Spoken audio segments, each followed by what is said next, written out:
अखंड मंथन के सभी श्रोताओं को और आदरणीय शेखर जी, आप सबके माध्यम से सबको हृदय से प्रणाम। कल की भगवान मित्रों, कल की भगवान 64 कलाओं से युक्त होंगे, एक संत के रूप में आएंगे ये कहा गया है, और गुरु का कार्य करेंगे, ब्राह्मण भेष में होंगे या ब्राह्मण घर में कह लो जन्म लेंगे। कहने का मतलब ये है भाई उनमें 64 कलाएं होंगी। जब राम आए थे तो क्या रावण ने उनकी बात मानी थी? रावण एक प्रत्यक्ष राक्षस था, तब भी तो बात नहीं मानी, अपना अहंकार नहीं छोड़ा। अच्छा, कल कृष्ण आए तो क्या कंस ने माया भेजी, मारने की कोशिश की, पर उनको दूध वाला ग्वाला ही कहा था, उनके सगे भाई ने उनका अपमान किया था। तो क्या कल्कि आएंगे वो चिल्ला चिल्ला के कहेंगे कि मैं कल्कि हूँ? कभी नहीं। हो सकता है हमारे आपके सामने वो आए हों और हम पहचान भी ना पाएं। मित्रों सोचिए, कलयुग है कहाँ? कलयुग कोई प्रत्यक्ष कंस या रावण तो है नहीं, है कि नहीं? तो वो अप्रत्यक्ष रूप से 4 जगह पे है। राजा परीक्षित ने उनको 4 स्थान कलयुग को दिए थे।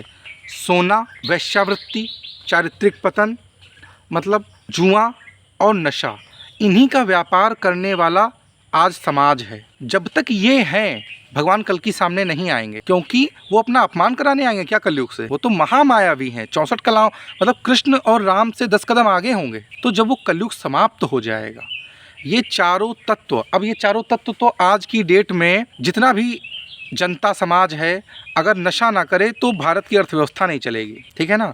तो कलयुग कितने लोगों के सामने आएगा? कहने का मतलब है कलयुग तो तब समाप्त होगा जब कलयुग की चारों चीज़ें समाप्त हो जाएंगी। और आपने देखा इन्हीं चीज़ों का व्यापार करने वाला आज राजनीति में सफल होता है, क्योंकि जनता नीच है, जनता ही अधिकतम नीच है। और नीच भंग राजयोग लिए हुए लोग ही शराब का व्यापार करके, जुए का व्यापार करके, अपराध का व्यापार करके ही धन अर्जित करके राजनीति में अत्यधिक देखा गया है सफल होते हैं। बहुत ही कम लोग ऐसे हैं जो राजनीति में ईमानदारी से सफल हैं। चारित्रिक पतन तो अपने चरम पर है। और प्रेम, भगवान कल्कि तो प्रेम स्वरूप में आएंगे।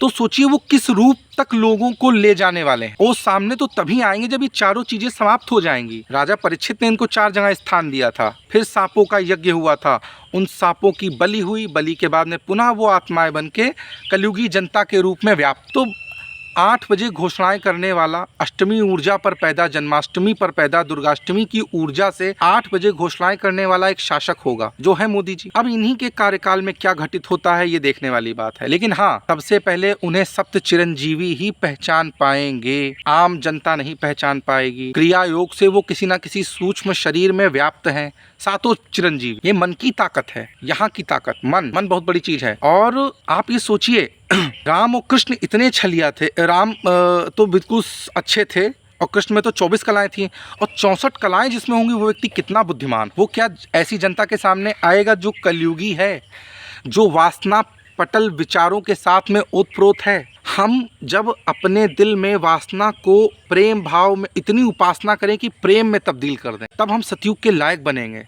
सतयुग के लायक हमारा जब चित्त होगा, तब भगवान श्री हरि कल्कि सप्त चिरंजीवियों के साथ दर्शन देंगे। लेकिन सबसे पहले उनको भगवान, कोई टीवी मीडिया पे प्रोपोगेंडा, राहु पे वो नहीं आएंगे, टीवी पे, मोबाइल मीडिया पे कल्कि भगवान कभी दर्शन नहीं देंगे, बिल्कुल स्पष्ट बात है। और अगर उन्होंने दिया भी तो हम उन्हें पहचान भी नहीं पाएंगे। मेरी आपकी औकात से बढ़कर है ये विषय। भविष्य मालिका के भविष्य को, अपना भविष्य जानते नहीं है और भविष्य मालिका के बारे में बताएंगे। भविष्य मालिका को एलेबोरेट करना आसान है। इतना शुद्ध शरीर भगवान श्री कल्कि के अतिरिक्त किसी का हो सकता है? बड़े बड़े गुरु लगे हुए हैं इस कार्य में, बड़े बड़े गुरु, संभव ही नहीं। इसलिए अब मैं अगली श्रृंखला जो शुरू करूंगा, बस उसमें मेरा एक पूरे मनोयोग से आपसे भाव रहेगा कि हम सतयुग के लायक अपने आप को कैसे बनाना शुरू करते हैं। आज जैसे मैं आपको एक पवित्र पीपल के नीचे बैठ के बता रहा हूँ, बहुत शांतिमय स्थान है, वहाँ से बता रहा हूँ कि क्यों हम जो है कैसे कलयुग के चारों चक्रों से निकल सकें। सोना, मुद्रा का कोई मूल नहीं रह जाएगा, सोना लोगों का रखा रह जाएगा,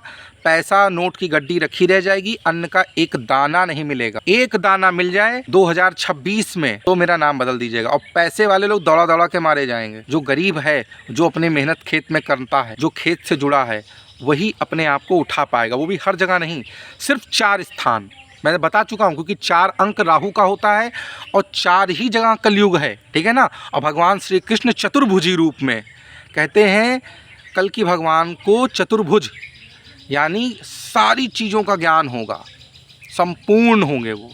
64 कलाओं का मतलब है संपूर्ण चरित्र।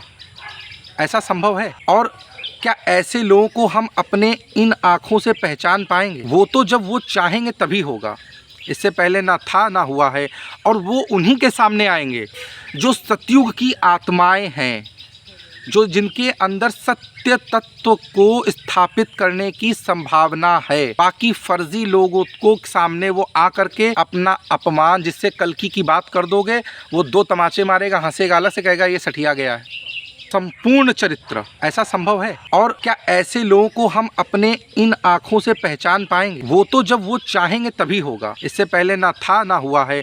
और वो उन्हीं के सामने आएंगे जो सतयुग की आत्माएं हैं, जो जिनके अंदर सत्य तत्व को स्थापित करने की संभावना है। अगला एपिसोड मैं कुछ इस तरह से करूँगा कि हम अपने आप को सत्य तत्व की ओर कैसे ले जा सकते हैं, कैसे हम पे जब हम सत्य तत्व की ओर जाएंगे तो महालक्ष्मी कृपा होगी। और कुछ ज्योतिषी इसकी व्याख्याएं करूंगा। 9 ग्रहों में कौन कौन से ग्रहों को कैसे शुद्ध करना है अपने शरीर में। किसी ऐसा कोई उपाय नहीं बताऊंगा जो फर्जी हो, जिसका कोई वैज्ञानिक आधार ना हो। कोरोना में ऑक्सीजन की कमी थी, पीपल के नीचे अगर हम बैठे होते तो ऑक्सीजन कम नहीं होता हमारा, क्योंकि बैठता हूँ, अनुभव है, इसलिए बता रहा। हरिओम।